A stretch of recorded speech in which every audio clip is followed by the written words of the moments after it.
Excellent. Hello, and welcome to Test in Production for May 21st, 2020. Thank you for joining us. Today we are talking about how to become a better front-end developer, or how to find one if you're hiring them. Our guests today are two superbly experienced front-end engineers with several books and many, many talks between them. We have Rebecca Murphy, Senior Technical Lead at Indeed.com, and Ben Vinegar, VP of Engineering at Sentry. Thank you both so much for joining us today. So happy to be here. Thank you. Thanks so much. We're looking forward to this, especially as you're both so experienced with front end, and you've both had already long and distinguished careers, if that doesn't make you sound too old. And to start with, I'd like to find out more about those, what the important steps were in the journey to where you are today. Let's start with Rebecca. When you started, but what was your journey here like? It's been a very long journey. It starts with dropping out of college and working at a newspaper for 5 years doing desktop publishing, and took some very winding paths to my first job writing code, which I think I started doing in about 2006, and that was in the very early days of jQuery. I was working for a really small agency that did a lot of Flash ads, and I was like, "Hey guys, we could write this with JavaScript instead on the web," and it was a really exciting time. I've taken a very winding path today. I'm a senior technical product manager at Indeed. And I've been there for about 4 years. Prior to taking on the technical product manager role, I was in a senior engineering manager role. So the technical product manager role is actually pretty new. But as the engineering manager there, I grew a team from zero, well, one if you count me, I guess, a team of me to a team of about 20, somewhere between 20 and 25 software engineers, plus product, QA, UX, etc., all focused on trying to level up Indeed's front-end engineering capabilities. So hopefully I can share some of that experience today. Fantastic, thank you. That is quite a journey, and it especially shows that people tend to come from quite sometimes quite non-traditional backgrounds. But still, you started in engineering, but doing something quite different than you're doing today. So Ben, how about you? Yeah, for me, the path to front-end engineering began with, I don't know, just went to college, studied computer science. I just wanted to make video games, which I think is how a lot of people get into programming early in their careers, right? I want to make video games. Sort of my first jobs were writing C and assembly. I was working on sort of like graphics drivers for video cards, which is pretty cool. And then I saw a presentation, actually about the same time, maybe around 2005, 2006, a presentation on Ajax and Ruby on Rails. It was like a local agency who was dabbling in those technologies kind of did a presentation on campus in Toronto, the University of Toronto. And I was so blown away by what was possible. I think they were showing a demonstration of like, Rebecca, if you remember this, like endless page lists. Right, where instead of having to like paginate and the server, you keep clicking 1, 2, 3, 4, 5, and the server generates new responses. You just keep scrolling, and the browser just sort of keeps fetching new content. And for some reason, that blew me away, and I just started getting really into web development. I picked up Ruby on Rails, and the path to JavaScript from Ruby on Rails is that you wrote. Even back then, you didn't even write JavaScript. You wrote Ruby, and Ruby on Rails had generated JavaScript to do your Ajax-y fun things. And then, that turned into start to write JavaScript. I joined a PHP shop which didn't have these fancy tools for generating JavaScript from the server side, a company called FreshBooks. So I worked there, and then came to the Bay Area around 2010 and really just sort of did JavaScript and front-end development this whole time.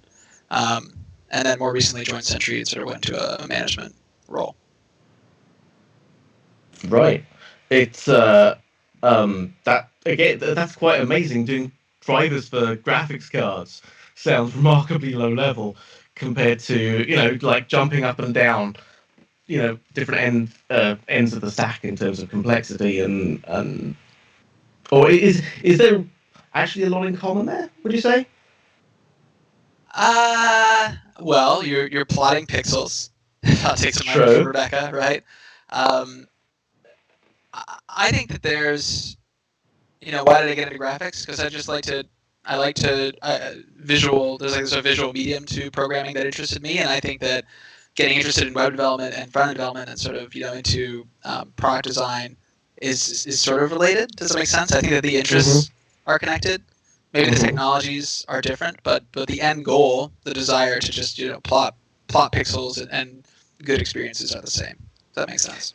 And that's great because that it's the theme there of having a continual a thread of principle of what interests you, of what you're trying to achieve.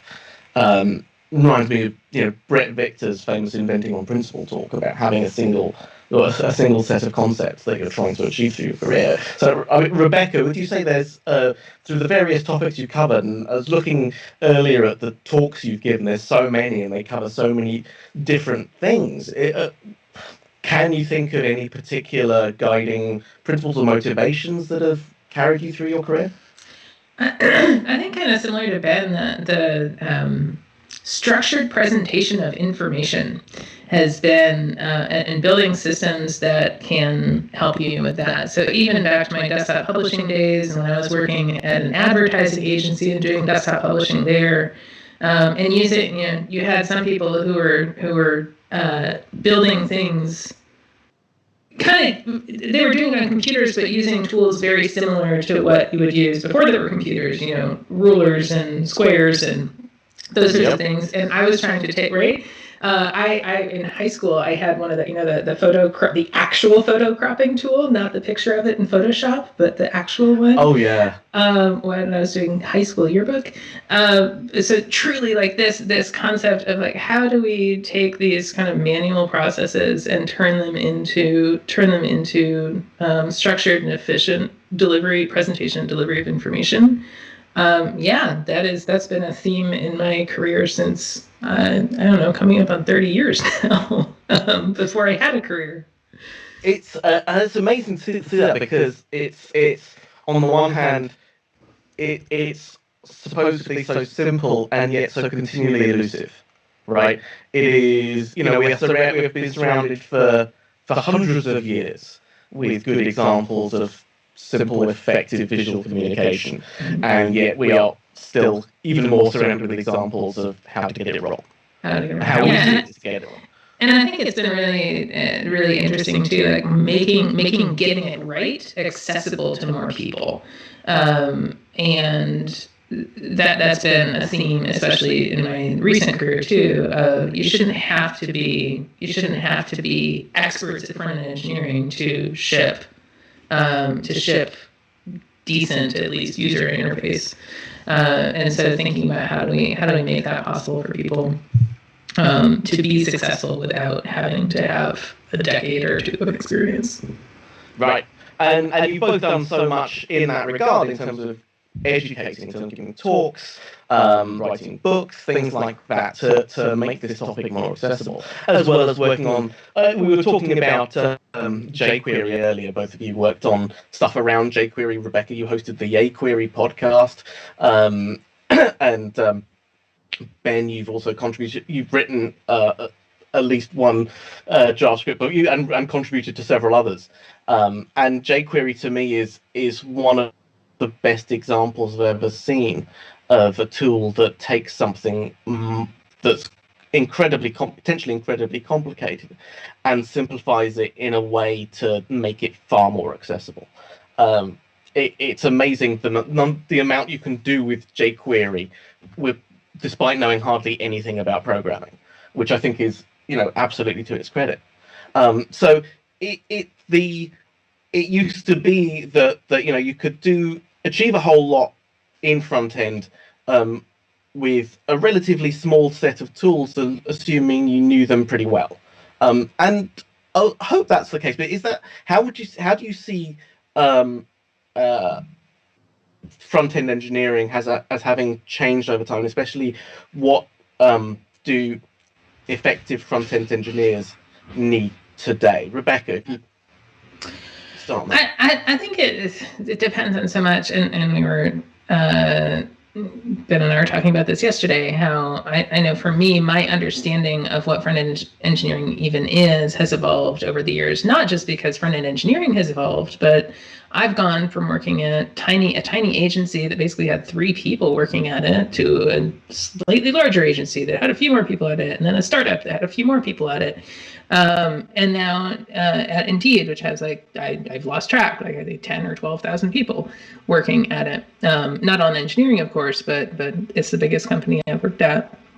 And so I think front-end engineering is different depending on the nature of the organization that you're working at, not just where you are in your career, but what you need to know. If you are at an agency, say building lots of landing pages and microsites on very tight timelines, you bring a totally different set of skills than if you're working at Sentry with Ben, where you are engineering systems that will be used by other people and they're never done. They go on forever and ever. And there's no deadline. I'm sure there are deadlines, but there's no there's no date when you're like, all right, on to, Sentry is working on a product is such a different experience. So I'm not answering your question so much as just saying it's a really hard question to answer because the answer varies so much based on the nature of your work. Yeah. Here's if I could jump in, I feel like, one, I'll add, one topic that seems to come up, and sure, Rebecca, which is kind of like, boy, wasn't it easier? Like all these tools are so hard. Why can't we just go back to JavaScript and HTML? So let's talk about jQuery, right? Like before jQuery, where I was just sort of handwriting JavaScript, and you'd write JavaScript, and you were using everyone was using Firefox at the time, and you were like, hey, works great. And then the moment you put that out there, someone on Internet Explorer goes, this does not work at all. And you spent such a colossal amount of your time sort of like just writing even special code paths for different browsers. And then jQuery shows up, and it's like, hey, what if you didn't have to do that to like a huge degree? And it just sort of blew your mind, and that just made everybody's lives a little easier. And I think I would argue that even jQuery has probably been almost like the inflection point for where people started treating this as a career more seriously, because it did feel a little bit like you were just kind of like slamming your head on a wall all day. I think it's also interesting about back then. I don't know about you, Ben, but when I was working at that little agency, you would write your code, and then you would open up your FTP app and drag a file from your desktop into production. And so the act of deploying code, I think part of that was the nature of it was a tiny place, and part of it is the nature of like so much more we didn't compile, we still don't compile, but we didn't compile. There was no build step. There was no there was so much of what exists in today's tool chain wasn't there, and so it was easy. It was also, in hindsight, really freaking scary, and that's where there were so many opportunities to make decisions that affected your users negatively, or broke the site or whatever. And I feel like some of this is me maturing in my career, and some of this is just the tools that exist today that just didn't exist then, especially around front end. That's a great way. I mean, I hadn't thought about that, but that's fantastic. Because as Ben said, a lot of people have complained that things aren't nearly as simple and easy to get started as they used to be. But it's not so much that the complexity, that there's more complexity, it's that the complexity has shifted from repetitive toil, which can be messed up very easily, to preemptive configuration and set up things like CI pipelines, Webpack, all that stuff. That also, nothing's stopping you from building a website. It's like we did 10 years ago. Nothing's stopping you. And yet, And frankly, maybe more people should be building websites the way, like they may not need React. They maybe could just write some HTML and not even Sass, just some CSS and maybe a few lines of vanilla JavaScript. Yeah, I mean, nothing stops people from going down that path. But the reason that you don't go down that path at the scale of Sentry or at the scale of Indeed is because it's unsustainable and the toil is immense, and it doesn't work at all for collaborative environments where multiple people are contributing code and people on other teams are trying to change your code. You need to have confidence that they're not going to break it. The tooling in the front-end ecosystem is complicated, but it's enabled us to work at scales and deliver products that couldn't even comprehend in the absence of that tooling. Yeah. I'd also say, sorry, I'm going to tack it one more time. So many people talk about how inaccessible the tooling has become, but I think actually, Rebecca, we probably agree that the tooling has actually only made the whole field and your ability for what you can create so much more accessible, right? Now there are less foot guns to shoot your foot off because we have these incredible CI/CD processes. We have linting tools. We have TypeScript and sort of like types in JavaScript, and all these things feel like a burden at first because you have to learn them. But the reality is they just reduce an untold amount of toil in the end. They are saving you from yourself, especially, and again, I think organization size matters here a lot. Some of these tools do not make sense in certain scenarios, but at scale, it's impossible to live without them. Yeah.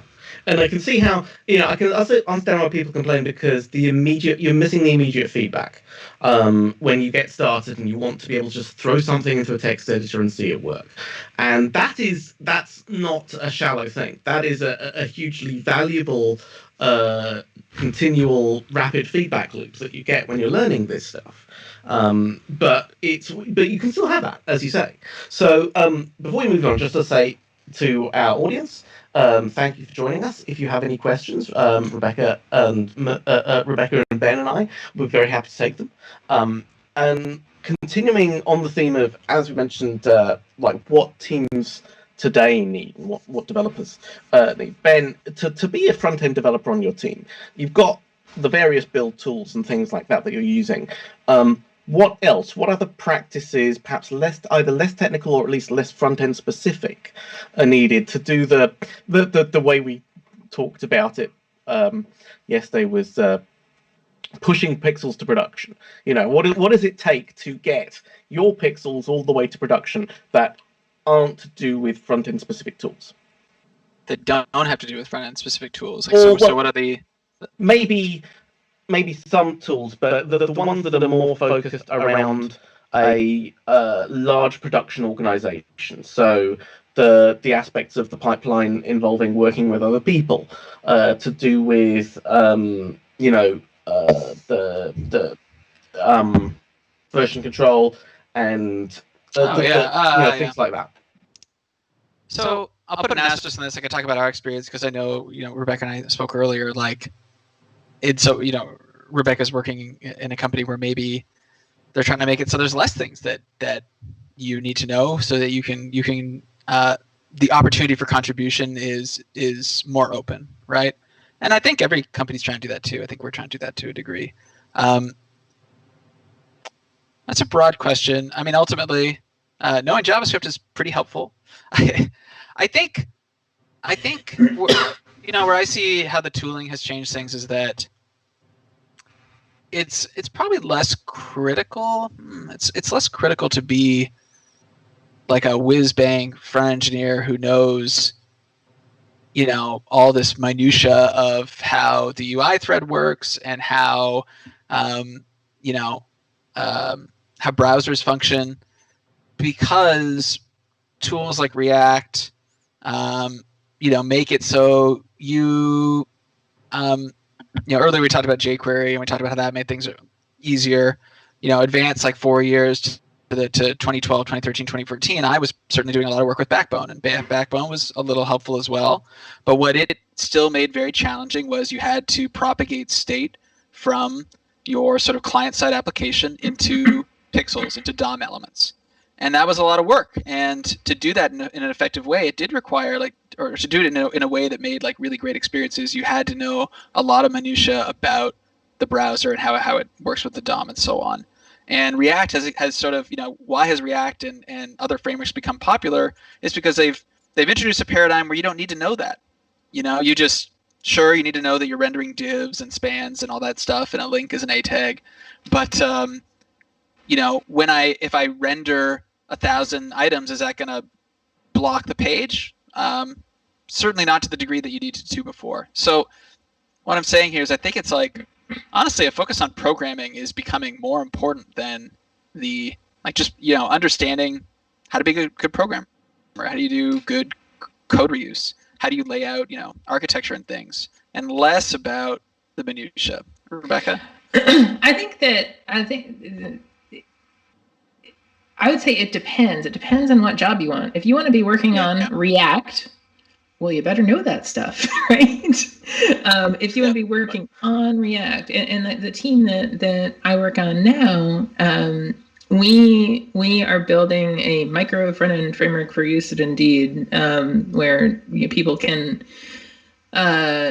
independently deploy pieces of user interface that are then assembled to compose the whole page. And if you want to be on that team, not everyone actually a number of people on that team, we don't need you to know about front-end engineering. We need you to know about distributed systems and systems at scale. That's what we need you to be able to think about. We also need one or two actually incredibly well-versed front-end experts to understand where all the dragons are in a system like that. And so on the one hand, there are those teams where you need that depth and detailed experience, and you got to just spontaneously be able to spout off how cookies work in strange scenarios, and you just have to have this encyclopedic knowledge of front-end engineering, which is really hard. On the other hand, the users of that system, like Ben was just talking about, we are trying to make it so if you know HTML and CSS and can read instructions about which buttons to click, and you are decent at React, then you can be really successful in the system without, like Ben was saying, without having to have the deep and nuanced and knowledge of front-end minutia. So it depends, again, on what path do you want to go down, what skills you actually need to be acquiring, I think. And would you say that those roles, those are sort of becoming the new staff engineers at a company in the front-end space? Yeah, I mean, the people I think who end up in those roles are necessarily senior. They have, interestingly about them, they tend to also have non-front-end expertise, or at least be able to participate pretty well in those conversations. And so once you describe all the attributes of these people, you are talking about somewhere between staff and principal kind of engineer folks. And so there's very few of them. You don't need a large number of them, even at a company our size. Would you say, though, that because it sounds like what we're talking about there is increased specialization, in that there's more of a focus on certain things, like in particular teams, each team needs smaller groups of expertise or smaller domains of expertise per individual. Do you find that it's always interesting to either of you been in the position of working at a large organization where you can be fairly specialized, and then switching career to a much smaller org, and suddenly you find yourself having to relearn a whole bunch of stuff you haven't touched in years because you're the only one? I am petrified of that experience. No, I've honestly only gone larger and larger over the course of my career. And I, as a thought exercise, I sometimes consider what would it be like even just go back to being an individual contributor at my current company versus being in a manager role. I haven't had that experience. I've talked to people who have had that experience who've gone from being executives to being the only coder at their startup. Right. And it's a fascinating journey, but I have not had it. It's fascinating as well in terms of choosing. There's another aspect of specialization here I want to touch on, which I've seen change in front end, which is with each phase, with each set of new tools, we get new things to learn about as a topic in the domain. So, I mean, well, this is less front end, but Ben, you were talking about Rails, and Rails famously was the first really accessible framework to be based on MVC and taught everybody about MVC. And similarly, the different kinds of ways of thinking about structure and things to care about. And so we've seen other topics as well, steadily increase in performance. Things like performance, steady increase in priority. So performance is one that gets, more and more focus. Accessibility, thankfully, is one similarly getting focus. And for those, do you find that where's the balance in how much an individual needs to know, irrespective of where they are in front end, right? How much of these different topics does the individual always have to know, and how much can you leave to the experts? Sorry, that was a very general question. I suppose, I'm wondering if it depends on the different topics on the topic in question, and where you see those splits. You brought up the sort of like, what should you know? What should you need to know? And I think, when we're hiring our company, I don't think that we're very fixated on, hey, does this person have the explicit experience of, our stack or whatever. We're probably looking for broader experience and, fundamental ability above all, right? And I think a lot of companies do that, and that's why are interested in that, and that's why love them or hate them, some interviews are sort of oriented that way. For example, I know Sentry is a single page application written in React, and we did that in 2015. And I'm actually really excited when we get someone who's been working on Angular for a couple of years, or somebody who's working on Ember, because I like how the unique perspectives that they bring from that ecosystem, because every framework has good ideas. Right? There's a reason why people are using them. They're all a little bit different, and so to actually have people come in and bring what they know is really valuable. So, go ahead. I so many things that I'm wanting to jump in. I didn't mean to cut you off. I think that what you said about you're not looking for, and that you're excited when you see Angular or Ember folks come in and yes, oh my gosh, I explicitly never looking for how well do you know React. I'm looking for how did you contribute to your company? How capable were you of making of evaluating trade-offs and making decisions?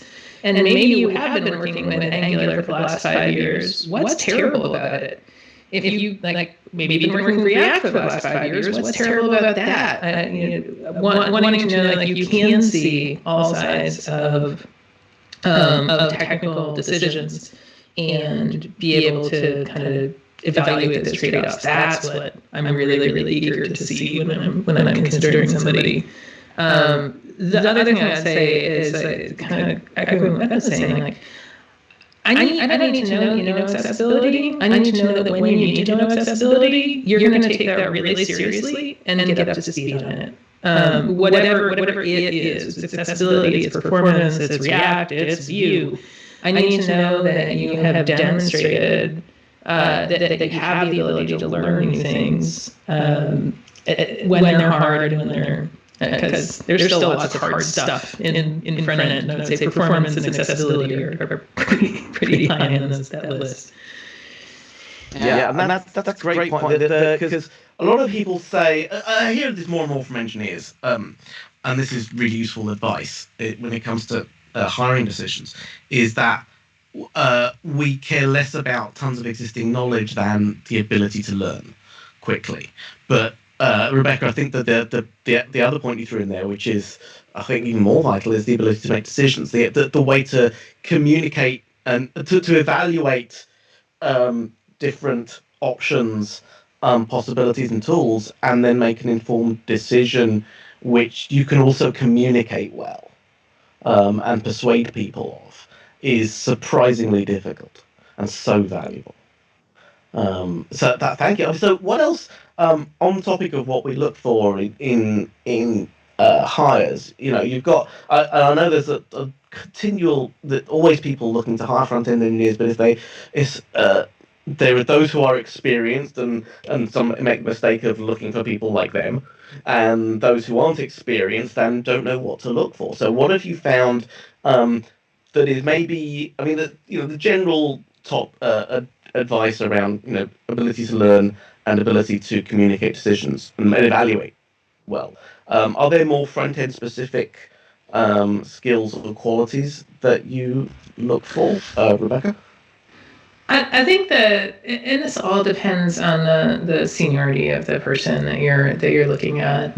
For somebody who's really junior, you're looking for a hunger for learning and a hunger for taking on new challenges. And I don't really care about if you are interested in front end and have some like nominal aptitude for it, cool. I care much more about, do you have the tenacity? Do you have the initiative? Will you raise your hand when you're stuck, or will you go disappear for 3 days and keep telling me that everything's fine? Not that ever happens. So I think for junior folks, it's about tenacity, initiative, and ability to learn. And the specifics aren't that important to me. For more senior folks, I am looking for, how do you decide things? How do you influence things? What's the last big project that you worked on? And do you understand why you worked on it? And what'd you screw up? What would you do differently the next time? What was the business rationale for this? Was it a kind of pet project of yours that had no value to the business, or did you increase clicks on widgets by so many that you made $1 million more?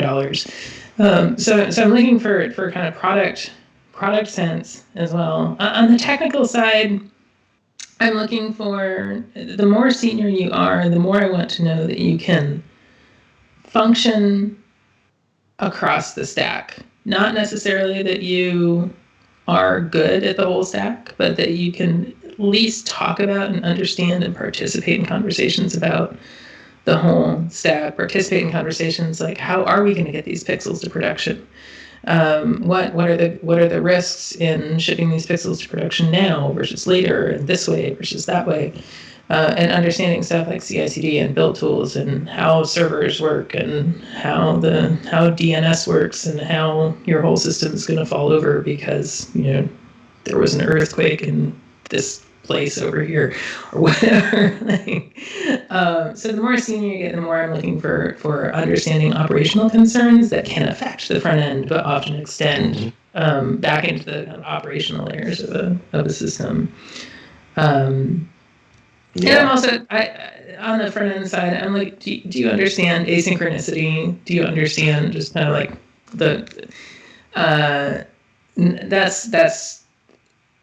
you don't usually run into senior folks who are failing at that, but wanting to make sure, just do you understand like just some general things about JavaScript?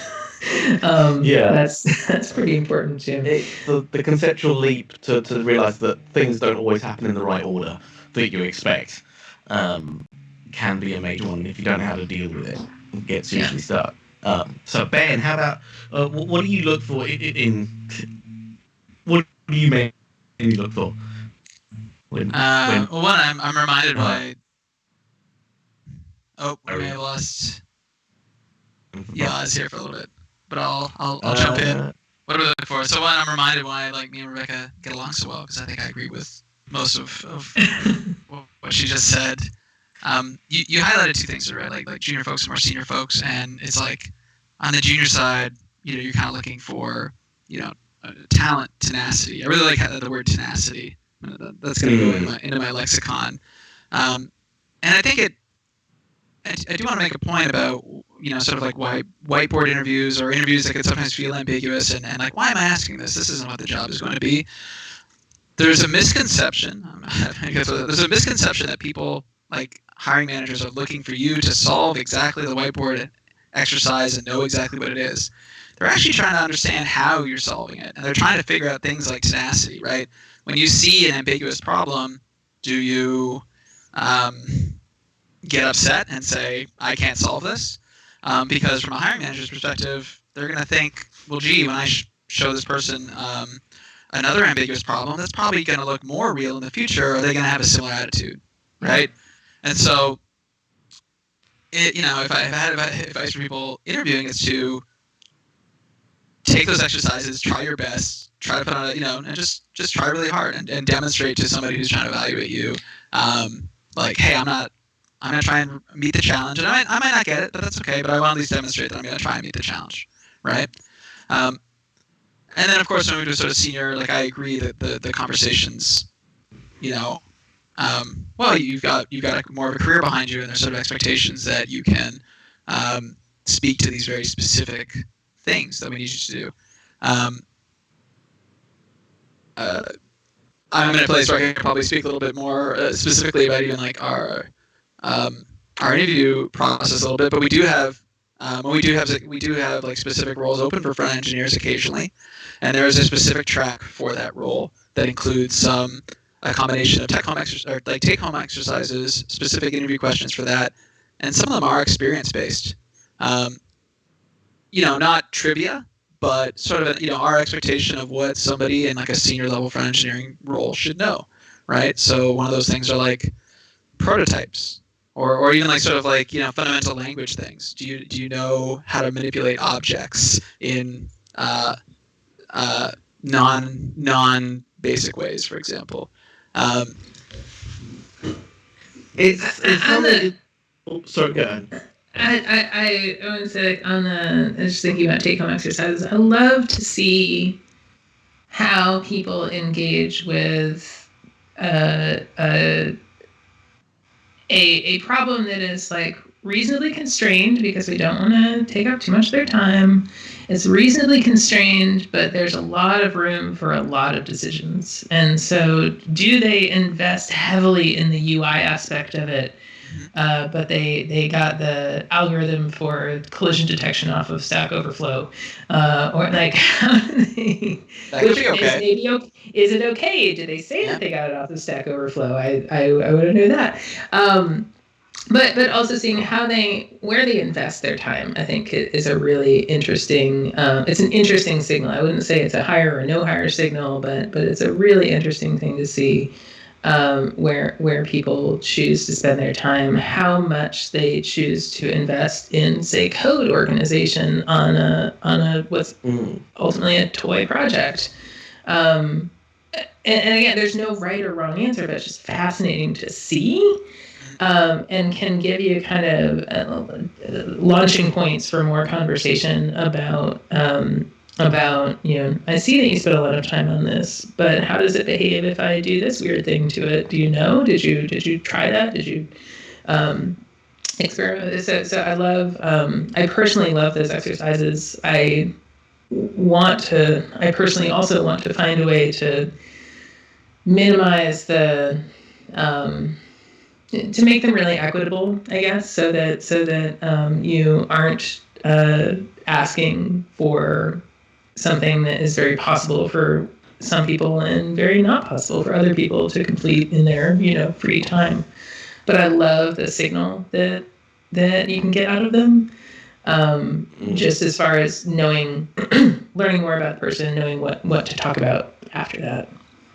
Yeah. Sorry, that was a lot more words than I meant to say about that. But that touched on so many interesting things. The in particular, the last one about how do you make this equitable? How with these kinds of interview processes and challenges, bearing in mind that we have very different quantities and qualities of spare time to do this kind of work and do it effectively. But also how the environment of it's so difficult to get people problem solving effectively in an interview room because your mind is in a very different state. Your emotions are in a very different state. And this actually leads into something else I wants to ask you about, which is when you're on the other side of the table, right? When you are being interviewed, or when you're you're applying for a job at a company, and a lot of people forget that it's a two-way street. You're not just being interviewed, you are interviewing the company to find out whether you want to work there. So, in your experience, when you have applied at new companies, when you've gone for interviews, are there things that you now specifically look for or ask about? Ben,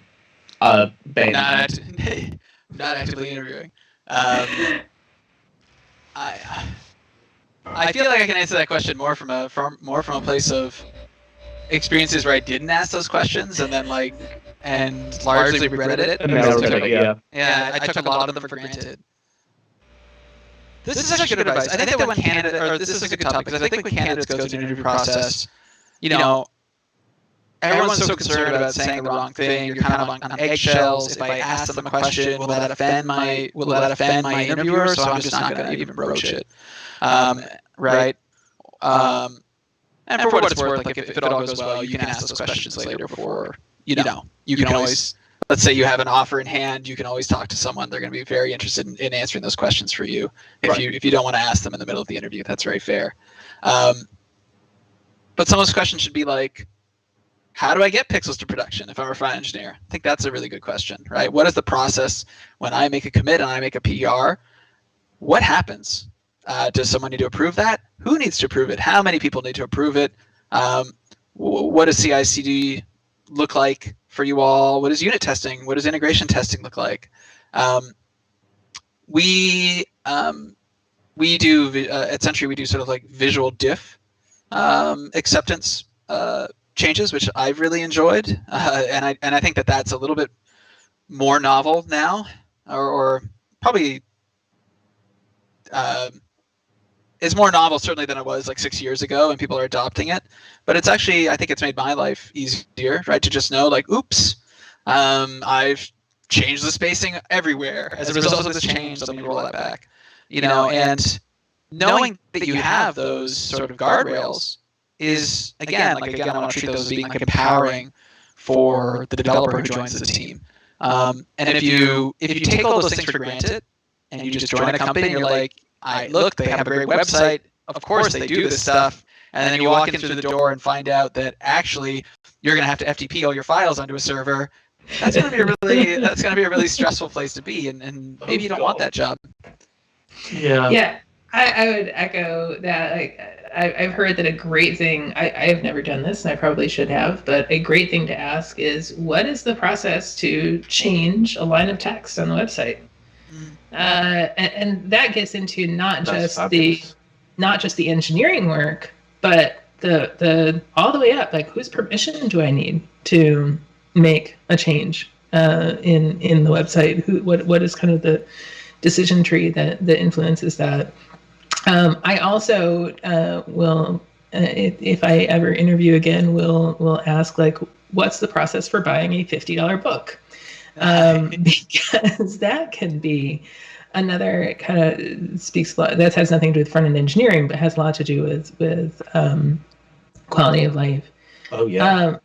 I think that the other thing I would say about this, and I think it's so fascinating how Ben's answer kind of goes to the fact that there's nothing super unique here about front-end engineering. Front-end engineering has just become software engineering with just maybe a preference for this side of the stack. If you are really looking for a role that is, your job is going to be HTML, CSS, and JavaScript, making sure that the place that you're interviewing with has that job. Doesn't just have that need today or tomorrow or next week or next quarter, but that they have that job for the long haul, and understanding that will there be a steady supply of that kind of work? Because we have teams at Indeed who one quarter they're extremely focused on something that's really UI intensive. And then the next quarter, maybe they're making changes to their data model or to their logging and infrastructure. And it all depends on how different companies work. Like, different companies work different ways. My last company, we had a team that was front end all the time. And so there was a steady stream of work. But understanding that about how the team that you're going to is operating, and understanding if that intense specialization is really important to you, understanding that there's a path to keep doing that. On the flip side, if you're looking to, like, you're bringing intense specialization, but you're looking to branch out, is there a path to that? Because if you're joining a solidly front-end team, maybe not. So understanding that, I think all this goes to the other thing Ben said of talk to the hiring manager. Don't just talk to the recruiter. You got to talk to the hiring manager. And really, my poor boss, I made him have lunch with me so many times before I said yes. And I really poked and prodded at, like, is this going to be the right place for me to land? It's worthwhile doing that, because the thing is, you are, they're asking you to dedicate several years of your life. Potentially, yes. I think it's worth a few lunches. Yes. What were you going to say, Ben? I'm curious, as another hiring manager, how do you feel about candidates demanding to have lunch with you until they say yes? Yeah, I think what I was trying to say is, like, this is an industry secret, is that we will go and have lunch with you. We will have lunch with you. But, like, don't, like, I'm sort of like, I don't want a flood of people to tell me that, or to ask me that. But it's true, right? But I also, you made the point of offer in hand. Like, this is not necessarily your opening gambit of let's have lunch. But I think it is. It's a place that you're going to spend a chunk of your day, and it's really important to understand who that person is, what the team is, how they're going to support you, how the company's going to support you, and understanding what the nature of your work is going to be, because you can make some really bad assumptions about that.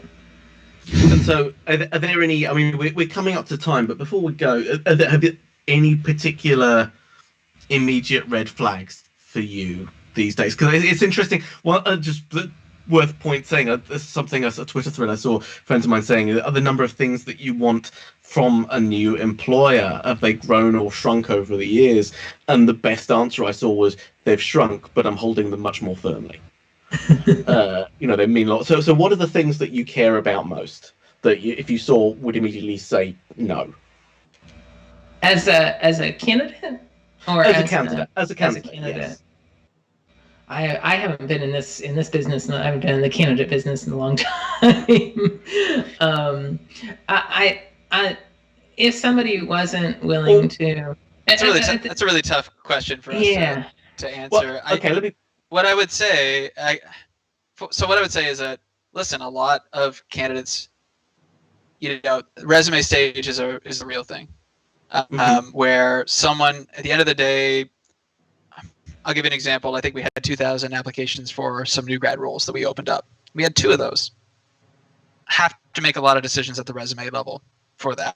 It's just, right. If you just do the math there, that's the reality sometimes. Mm-hmm. Absolutely. I don't want to intimidate people to say, hey, what? I have to go up against 2,000 people. I'd say this is an outlier. We're talking school season, all that kind of stuff. But there is a reality, is that hiring managers often have to make a decision at the resume stage. So I do think that it is worth putting effort into your resume. That doesn't mean having to go and, like, have a completely unique template for everything that you do and a whole bunch of emojis or whatever. But when it comes to the resume, I think one of the most impactful things that I want to see is, or that I think hiring managers want to see, is they want to see, if you do have previous experience, is that to speak to the impact, right? If you're using language like, I worked on this, that's not going to inspire a tremendous amount of confidence in a hiring manager. And if it's a stack of 1,000 resumes and you see some that are using sort of wishy-washy language about their participation in a project versus someone who's like, hey, well, I'm trying to think of a super specific example of, I changed, I drove some project to put all of our static assets onto a new CDN, which with a expiry cache, that's all of a sudden the experience was like twice as fast for users. That's just a made up kind of thing, but like Rebecca, look at how she's nodding when she hears something like that, right? And it's the impact, in particular, the description of impact is so valuable. Yeah, I personally think, like, everybody, a lot of people do themselves a disservice, like they're doing work like this, but they're not describing it that way, or maybe some people want to speak even to the breadth of things that they do, and so they include like 20 bullet points about just like everything they've touched, but honestly, I'd rather have 5 anecdotes than that, like that. than to, you know.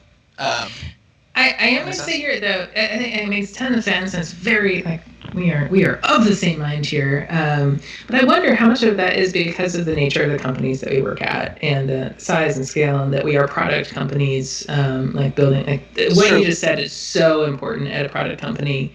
In an agency role, I might care a lot about the technologies you used and how fast you got stuff done and what unreasonable pressures you tolerated without blinking an eye. We don't care about those at a product company, at my product company. And so but you use different language there, and I would love to see that language, for example, if you came from an agency, right? Yeah. And I think that understanding who your audience is maybe the point of this, just thinking about.